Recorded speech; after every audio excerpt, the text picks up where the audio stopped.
আজ গণেশ চতুর্থী।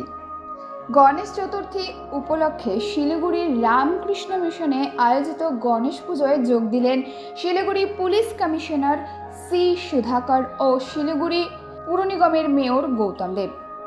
শনিবার রামকৃষ্ণ মিশনে পৌঁছে গণেশ পুজোয় যোগদান করার পাশাপাশি পুষ্পাঞ্জলি দেন মেয়র এবং কমিশনার। এছাড়াও উপস্থিত ছিলেন তৃণমূলের মেয়র পরিষদ থেকে শুরু করে তৃণমূলের অন্যান্য কার্যকর্তারা।